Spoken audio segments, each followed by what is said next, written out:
ఇప్పుడు నా సాక్ష్యం చెప్తాను. మాది ప్రకాశం జిల్లా ఒంగోలు దగ్గర తూర్పున కొత్తపట్నం పాదత్ అనే గ్రామం. నా పేరు మంత్రి శ్రీరామమూర్తి. మా తండ్రి గారి పేరు మంత్రి వెంకటరమణయ్య. మా తల్లిగారి పేరు మంత్రి విశాలక్షమ్మ.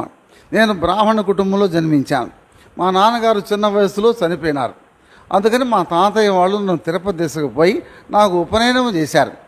దాదాపు 5-6 వేల రూపాయలు ఖర్చు. నేను మా ఊరు వచ్చిన తర్వాత 2 దేవాలయాల్లో పూజలు చేయడానికి ఏర్పాటు చేయబడ్డాను. అక్కడ పూజారి లేనందువలన నన్ను పూజారికి ఏర్పాటు చేశారు. 2 దేవాలయాలు పూజ చేసేవాడిని, రెగ్యులర్గా చదువుకోవడానికి వెళ్తుండేవాడిని. అట్లా కొంతకాలం జరిగింది. నేను అనుకున్నది ఏమిటంటే బ్రాహ్మణులకే మోక్షం, ఎన్నో జన్మల్లో పుణ్యం చేసుకుంటే మనకు బ్రాహ్మణ జన్మ దక్కింది అనుకుంటూ వచ్చాను. అట్లా కొంతకాలం జరిగింది. తర్వాత మా తాతయ్య గారి ఊరు వెళ్ళాను. మా తాతయ్య గారి ఊరు వెళితే ఆ ఊరు అమ్మనపురులు చోటపాలెం అనే ఊరు. మా తాతయ్య గారి ఇంట్లో ఉండి ఒంగోలు చదువుకోవడానికి వచ్చేవాడిని. అప్పుడు ఒంగోలులో ఎస్కోలు ప్రార్థనా మందిరం అని ప్రార్థనా మందిరం ఉండేది. ఏం వాక్యం అంటే యోహాను సువార్త 6:37, నా యొద్దకు వచ్చువాని నేనెంత మాత్రమును బయటకు త్రోసివేనని యేసు ప్రభు చెప్పాను. నేను రోడ్డున పోతూ ఆ వాక్యం చూసి నవ్వుకుంటూ పోయేవాడిని. ఏమని నవ్వుకునేవాడిని అంటే అసలు వచ్చేవాళ్ళు ఉంటే కదా ఆయన దగ్గరికి, ఆయన బయటకు త్రోసివేయకుండా చేర్చుకోవడానికి. ఒకళ్ళు వచ్చినా కూడా వాళ్లే కదా వచ్చేది.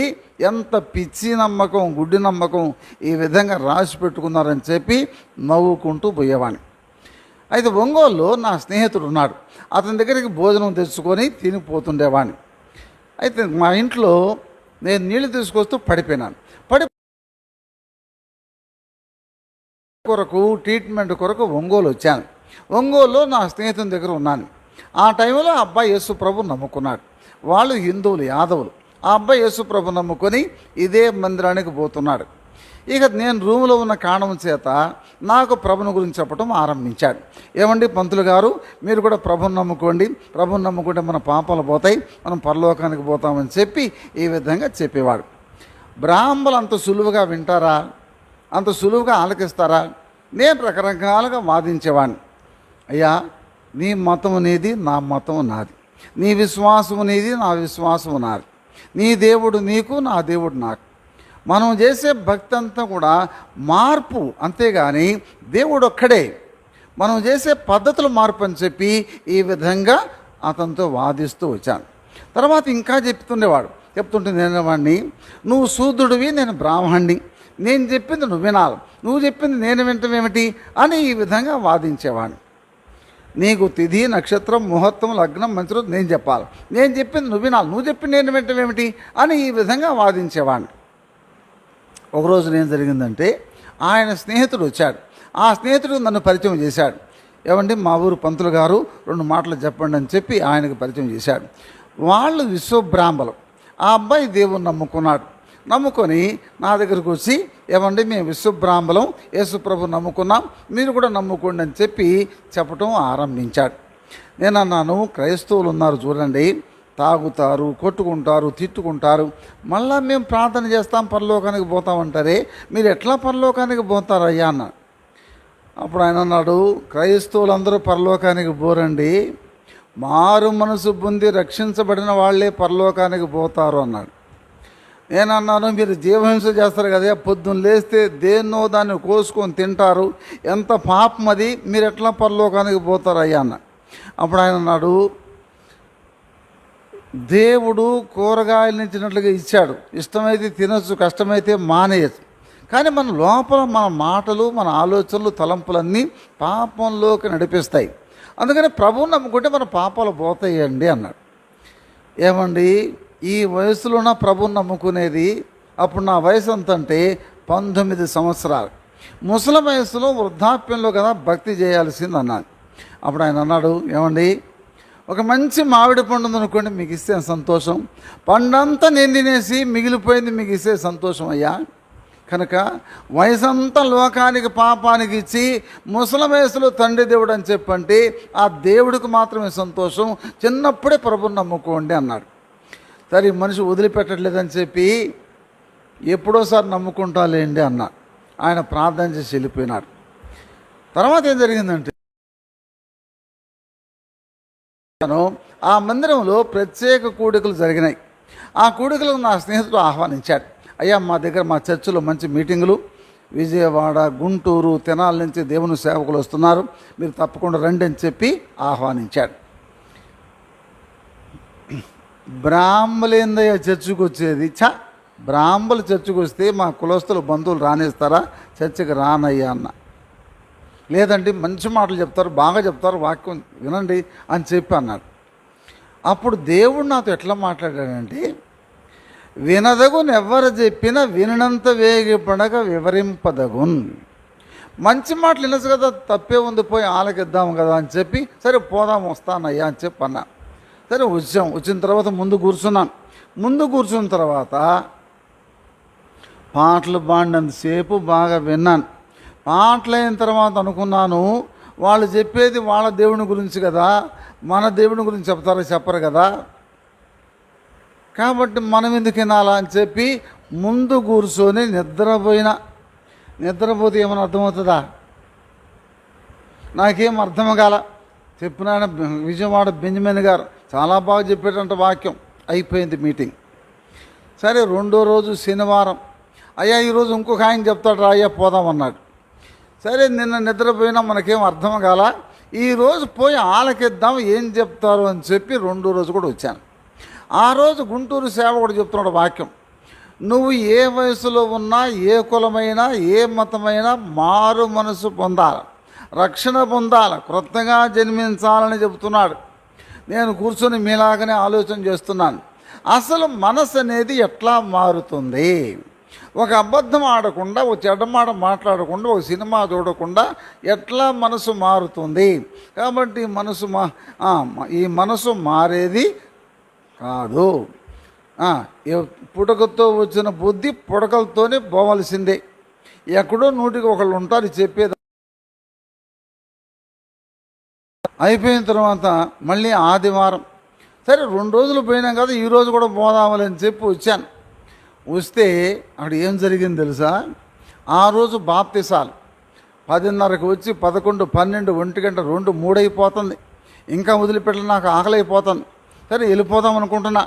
ఆ టైంలో ఏం జరిగిందంటే, సేవకుడు వాక్యం చెబుతున్నాడు. ఏం వాక్యం చెబుతున్నాడు? పిరికివారు, అవిశ్వాసులు, అసహ్యులు, నరహంతకులు, వ్యభిచారులు, మాంత్రికులు, విగ్రహారాధకులు, అబద్ధీకులందరూ అగ్నిగంధములతో మండుగుండములో పాలు పొందుదురు, ఇది 2వ మరణము అని చదివాడు. ఎప్పుడైతే ఈ వాక్యం చదివాడో ప్రభువు నాతో మాట్లాడటం ఆరంభించాడు. బైబిల్ ప్రకారం ఈనాడు నువ్వు చచ్చిపోతే నువ్వు వెళ్ళే స్థలం అగ్నిగుండమే అని ప్రభువు మాట్లాడుతున్నాడు. ప్రభు మాట్లాడుతుంటే సైతానుడు ఊరుకుంటాడా? సైతానుడు ఏం మాట్లాడుతున్నాడు తెలుసా?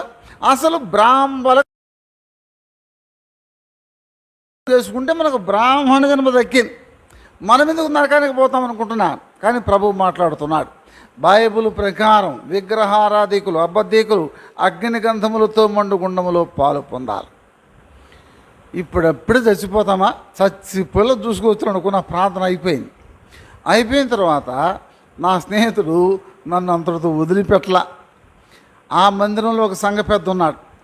ఎటువంటి సంఘ పెద్ద అంటే, సంఘానికి ఎటువంటి సంఘ పెద్దలు కావాలంటే ఇటువంటి సంఘ పెద్దలు కావాలా. చెప్తున్నా వినండి. ఎటువంటి సంఘ పెద్ద అంటే, ఎవరు కనబడతారా వాక్యం చెబుదామా అని ఉంటాడు ఆయన. ఆయనకు నన్ను పరిచయం చేశాడు నా స్నేహితుడు. ఆయన టీచరు. ఆయన ఉండి, అయ్యా 2 మాటలు చెప్తాను వింటావా అన్నాడు. సరే పెద్ద ఆయన చెప్తాను, ఎందుకు వద్దన్నాడు. సరే చెప్పండి విన్నా, కూర్చోమన్నాడు. ఏమండి మీరు ఎవరన్నాడు? మేము బ్రాహ్మణం అన్నాను. ఏమండి మీరు ఎప్పుడైనా అబద్ధం ఆడారా అన్నాడు. అబద్ధం ఎప్పుడు ఆడతాం? ఆదివారం, సోమవారమా?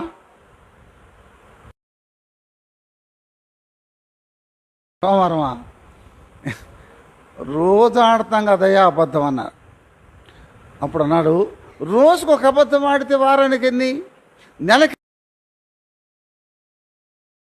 తర్వాత ఎన్ని వేల అబద్ధాలు తెలుసా అన్నాడు. అప్పుడు అర్థమైపోయింది.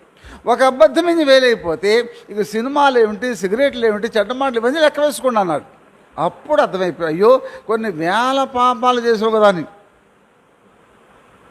అప్పుడు అన్నాడు ఆయన, ఏమండి మీరు ఏ దేవుణ్ణి పూజ చేస్తారు అన్నాడు. మేము బ్రాహ్మణం చాలామంది దేవుళ్ళు పూజ చేస్తామన్నాడు. అట్లయితే మీ పాపాలు పరిహారం అయిపోయినాయా అన్నాడు. నేను అన్నాను, పాపాలు పరిహారం అయిపోయే సంగతి చచ్చిపోతే కదా తెలుస్తుంది అన్నాను. చచ్చిపోతే తీసుకుపోయి శుభ్రంగా పూడ్చి పెడతారు, లేకపోతే శుభ్రంగా నిప్పు పెట్టి తగలబెడతారు. ఇక్కడ చేసింది అనుభవించడం తప్ప తర్వాత తెలుసుకోవడానికిలే అన్నాడు. అంటూ, అయ్యా మీరు నమ్ముకున్న దేవుడు భూలోకానికి ఎందుకు వచ్చారండి అన్నాడు. మేము నమ్ముకున్న దేవుడు భూలోకానికి ఎందుకు వచ్చారంటే దుష్ట శిక్షణ శిష్టరక్షణ అండి అన్నాడు. ఏమిటయ్యా దాని అర్థం అన్నాడు. మేము పూజించే దేవుడు భూలోకానికి ఎందుకు వచ్చారంటే దుర్మార్గులను శిక్షించడానికి సన్మార్గులను రక్షించడానికి అన్నాడు. అట్లయితే మీరు దుర్మార్గులా సన్మార్గులా అన్నాడు. నేను బ్రాహ్మణ్ణి, చీకటితో లేచి స్నానము చేసి సంజవార్చి నైవేద్యం పెట్టి అభిషేకం చేసి పోయేవాడిని. వాళ్ళు జోలికి పోయేవాడిని కాదు, ఒక నీళ్లు కూడా తాగేవాడిని కాదు. నేను ఎట్లా దుర్మార్గుణ్ణి, నేను సన్మార్గుణ్ణి అని చెప్పి చెబుదాం అనుకున్నా. మళ్ళీ ఏమనిపించిందంటే మనం ఎంత బ్రాహ్మణమైనా ఎంత భక్తిగా ఉన్నా ఎన్ని పూజలు చేసినా ఏదో ఒక అబద్ధం ఆడతాం, ఏదో చెడ్డమాట మాట్లాడతాం, ఏదో ఒక పొరపాటు చేస్తాం. మనం ఎట్లా సన్మార్గులం? అప్పుడు చెప్పాను, అయ్యా కులం బ్రాహ్మణమే కానీ ఏదో ఒక పొరపాటు చేస్తాం కూడా దుర్మార్గులమే కదా. దుర్మార్గులైతే పాపానికి శిక్ష ఏమిటో తెలుసా అన్నాడు. పిల్లవాడికి కూడా తెలుసు కదయ్యా అన్న. ఏమన్నాను, పాపం చేసిన వాళ్ళు నరకానికి పోతారు కదయ్యా. పాపం చేసి నరకానికి పోతే మీరెక్కడికి పోతారండి అన్నాడు. నేను కూడా నరకానికి పోతాను కదా అన్నాడు. నరకానికి పోవడం మీకు ఇష్టమేనా అన్నాడు. నాకు ఇష్టం లేదయ్యా.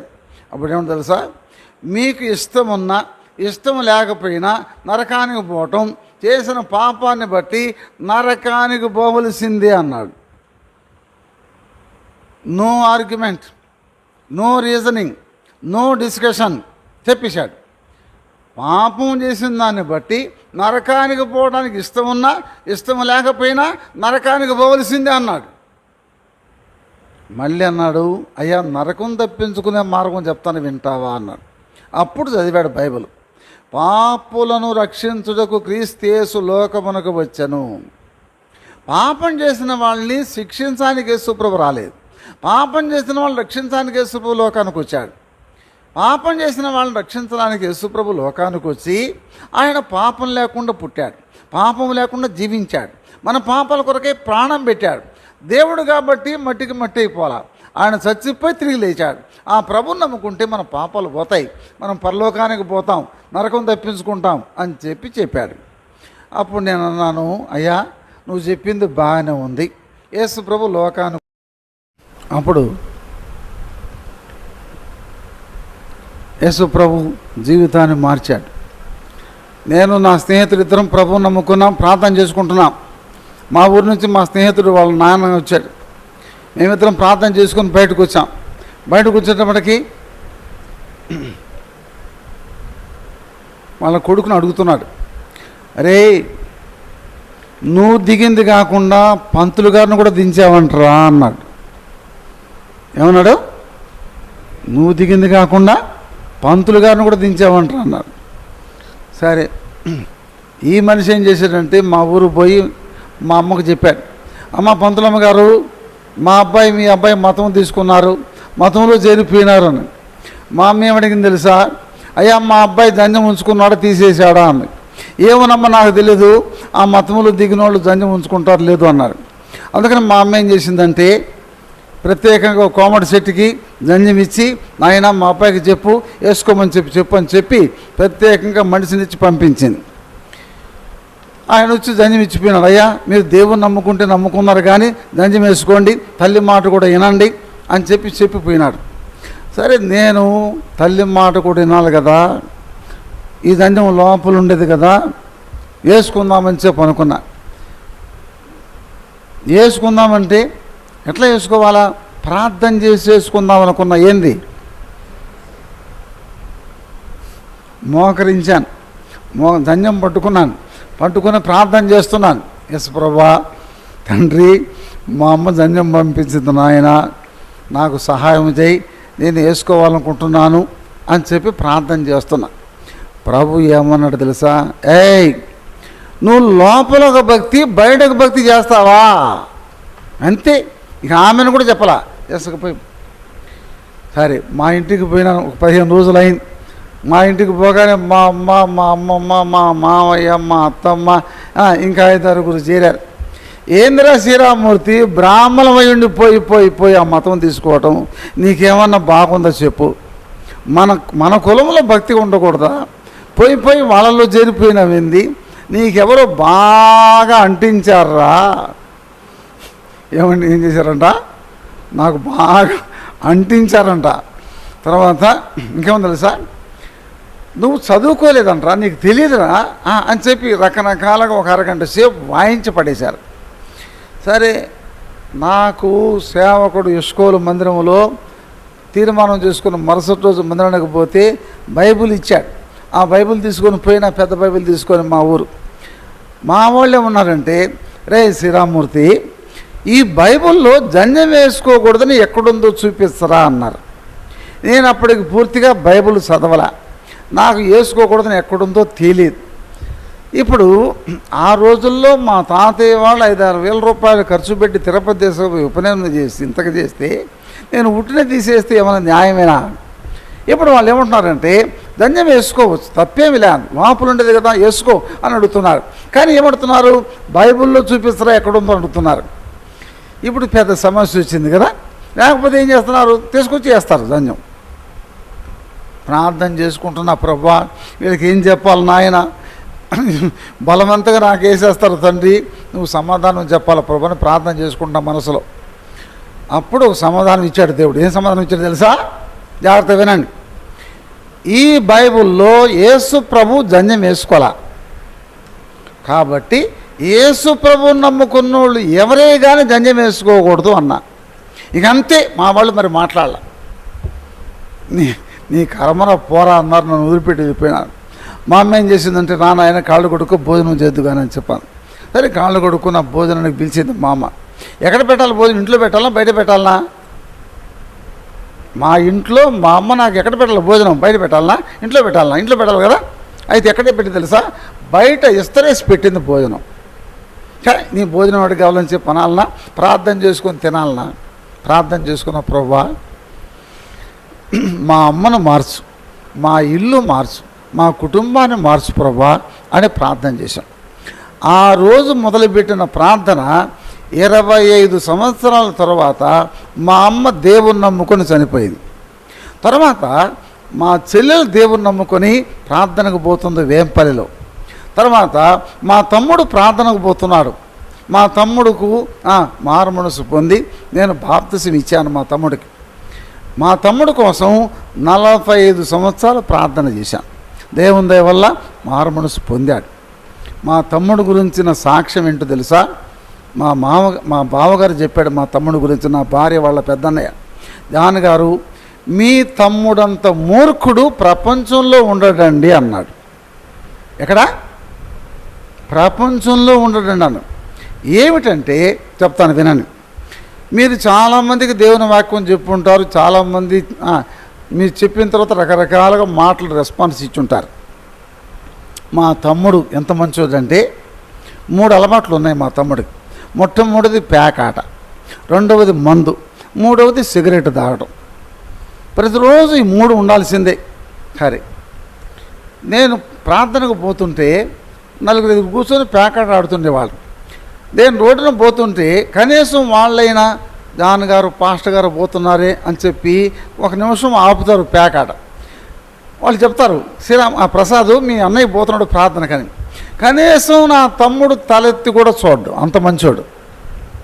సరే, తమ్ముడు కాబట్టి 1, 2, 3 సార్లు 4 సార్లు చెప్తాం, రా నాయన మారు మనసు పొందరా, రక్షణ పొందరా, నరకంలో కాలిపోతాంరా, 1 రోజు కాదురా 2 రోజులు కాదురా, యుగయుగాలు కేకలేయాలరా అని చెప్పంటే మా తమ్ముడు ఇచ్చిన జవాబు ఏంటో తెలుసా?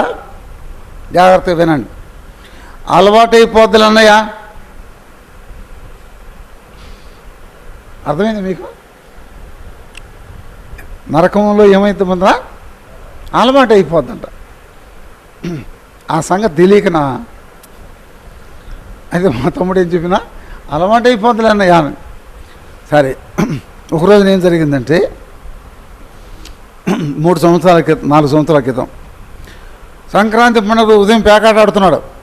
పేకాట ఆడుతున్న సమయం 10 గంటలకే మొదలుపెట్టాడు.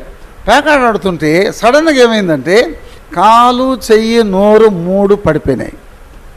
వెంటనే హాస్పిటల్ తీసుకుపోయినారు, విజయనగరం. తీసుకుపోయిన తర్వాత భార్య ఫోన్ చేసింది, బావగారు ప్రసాద్కు సీరియస్గా ఉంది, వచ్చి ప్రార్థన చేయండి అని. సరే, నేను నా భార్య ఇద్దరం ప్రార్థన చేయడానికి విజయనగరం హాస్పిటల్కి పోయినాం. హాస్పిటల్లో ఎక్కడున్నాడు? పడకలో ఉన్నాడు అయ్యా.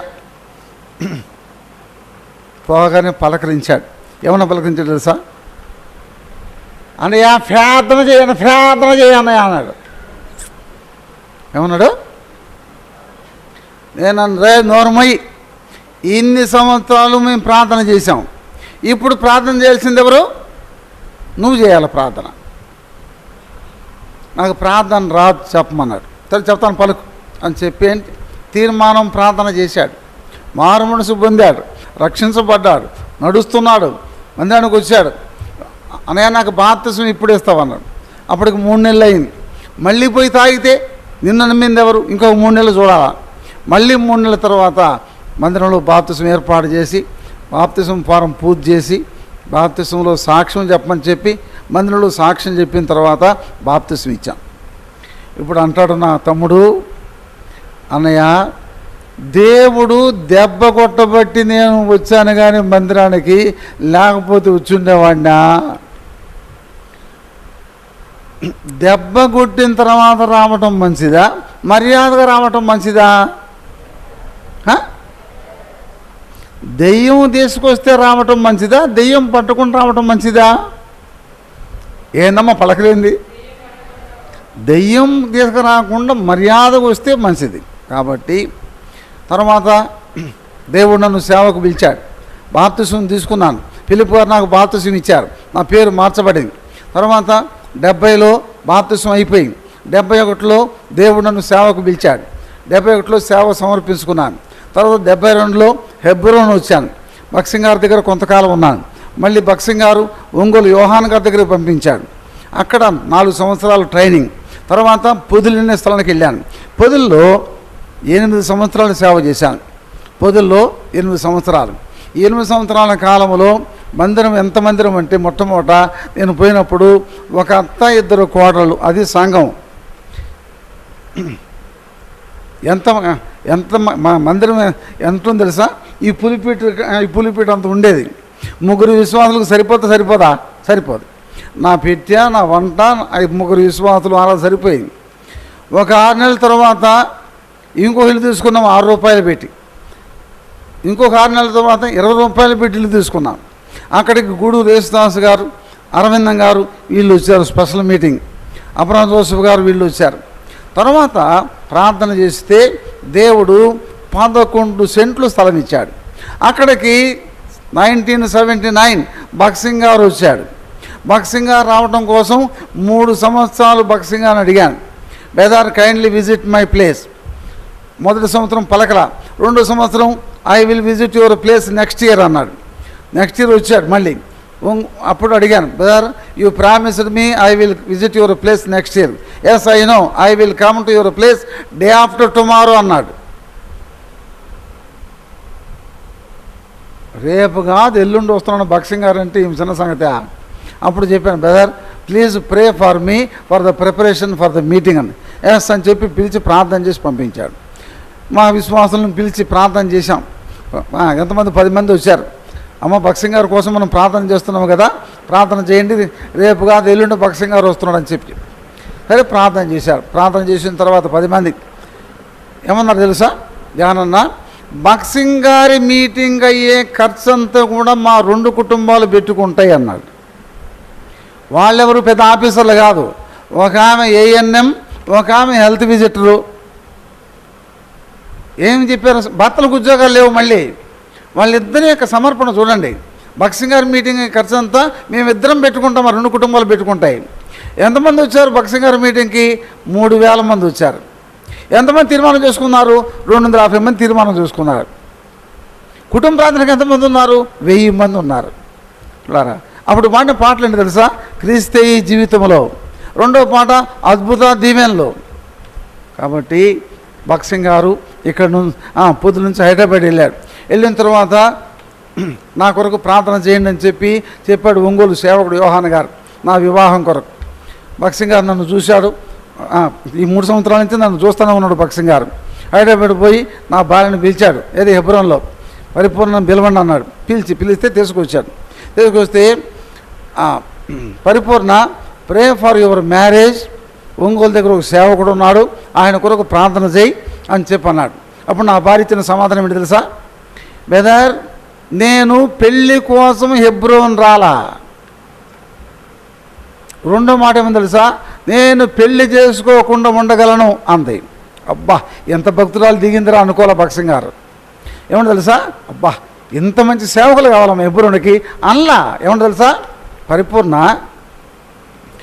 నీ విషయములో వివాహము చేసుకోవడం కనుక దేవుని చిత్తం అయితే, నువ్వు దేవుని చిత్తానికి లోబడకుండా సేవ చేస్తే నీ సేవ అంతా వేస్ట్ అన్నాడు. ఎప్పుడైతే ఈ మాట అన్నాడో దిమ్మ తిరిగిపోయింది ఎవరికి? అమ్మగారికి. అప్పుడు ఏముంది తెలుసా? Brother, please give me time, I will let you know. 3 రోజులు టైం ఇచ్చాను, పోయి ప్రార్థన చేసుకొని చెప్పమ్మా అన్నాడు. 3 రోజుల తర్వాత మళ్ళీ పిలిచి వాట్ ఇస్ ద మ్యాటర్ అన్నాడు. Brother, I have piece to marry. అప్పుడు భక్సింగ్ గారు అన్నాడు, I will also pray let you know అన్నాడు. నేను ప్రార్థన చేసి చెప్తాను 3 రోజుల తర్వాత. మళ్ళీ ప్రార్థన చేసి పిలిపించాడు. ఐ హ్యావ్ పీస్ టు అని చెప్పి అన్నాడు. ఆయనకు సమాధానం, ఆమెకు సమాధానం, నాకు సమాధానం. ఇక నెక్స్ట్ ఏంటి? పెళ్ళి కదా. సరే, ఆ టైంలో కొరియన్ గారి పెళ్ళి, ఇంకొక పెళ్ళి, ఈ పెళ్ళిళ్ళన్నీ ప్రపోజల్స్ వచ్చినాయి, అవన్నీ ఏర్పాటైపోయినాయి. మా దగ్గరకు వచ్చేటప్పటికి భక్సింగ్ గారు ఒంగోలు ఉత్తరం రాశాడు. ఏమని? I am praying regarding John's marriage for the perfect will of God. 6 నెలలు అయింది, సేమ్ లెటర్. 1 year అయింది, సేమ్ లెటర్. 2 years అయింది, సేమ్ లెటర్. వాళ్ళకి పెళ్ళిళ్ళు అయిపోయినాయి. ఎవరికి? కొరియన్ గారికి, ఇంకా వేరే వాళ్ళకి పెళ్ళిళ్ళు అయిపోయినాయి. ఇప్పుడు ఏం చేయాలా? అరవిందం గారు అన్నాడు, రే భక్సింగ్ గారితో పెట్టుకుంటే నీకు పెళ్ళి అవుతుంది అంటారా, నేను ఒక మంచి అమ్మాయిని చూపిస్తానని చెప్పి ఒక ఆమెను చూపించినాడు. అన్న, భక్సింగ్ గారితో కాదు మనం పెట్టుకుంది, దేవుని చిత్తం కదా అని చెప్పంటే, సరే పోరా నీ ఇష్టంరా అన్నాడు. సరే, ఇందాక చెప్పాను కదా, ఏది ఒరే నువ్వు దిగింది కాకుండా పంతులు గారిని కూడా దించామంటారు అన్నాడే. ఆయన ఏం చేశాడంటే మా బంధువుల అమ్మాయిని తీసుకొచ్చాడు ప్రపోజల్.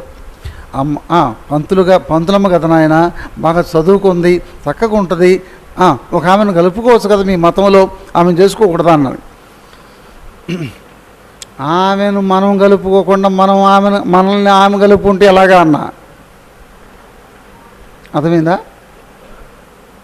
అయిపోయింది. ఇంకొక సంబంధం, ఇట్లా 3 సంబంధాలు. 5 సంవత్సరాల తర్వాత భక్సింగ్ గారు ఏర్పాటు చేశాడు. చేసిన తర్వాత భక్సింగ్ గారు అడిగాడు, ఒంగోలులో కావాలన్నా పెళ్ళి, హైదరాబాద్లో హెబ్రోన్లో కావాలని అడిగాడు యోహాన్ గారిని. చాలా కాలం ఇక్కడ ఉన్నాడు కదా బ్రదర్, ఒంగోలులో చేయండి అన్నాడు. అప్పుడు భక్సింగ్ గారు ఉంటుంది, సార్ ఒంగోలులో పెళ్లి చేస్తే ఖర్చు అంతా నీదే, నేను పెళ్లి కూతురును కొంత ఒక 5-6 సిస్టర్స్ను పంపుతా, హెబ్రోన్లో పెళ్లి చేస్తే ఖర్చు అంతా నాదే అన్నాడు. నేను పెట్టుకుంటాను బ్రదర్ ఖర్చు అని చెప్పి అన్నాడు. సరే, అయిపోయింది పెళ్ళి. ఎప్పుడు? 1983 సంవత్సరం ఆగస్ట్ 25వ తారీఖు పెళ్ళి అయిపోయింది.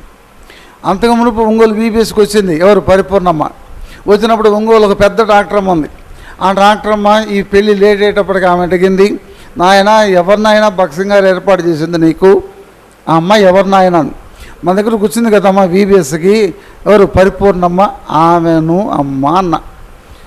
అప్పుడు ఆ డాక్టర్ ఏం తెలుసా? ఆమెను నాయన అంది.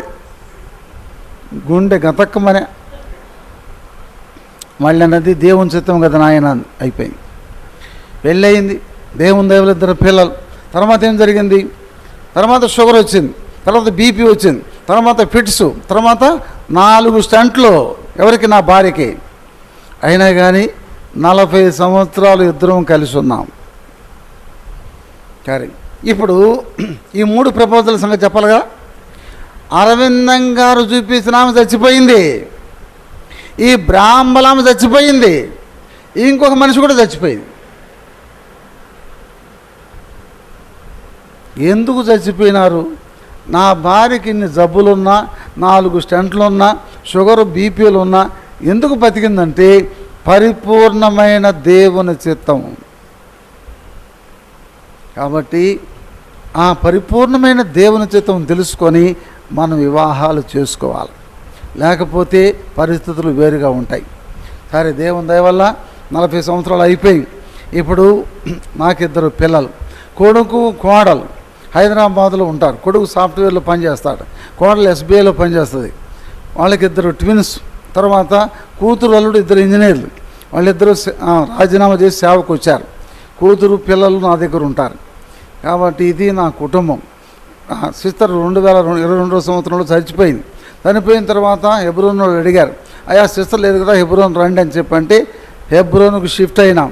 ఇప్పుడు హెబ్రోన్లో ఉన్నాం. కాబట్టి దేవుని దయ వల్ల ఈ బొగ్గ, అనంతపూర్ ఈ ప్రాంతం అంతా రాగలిగినాం.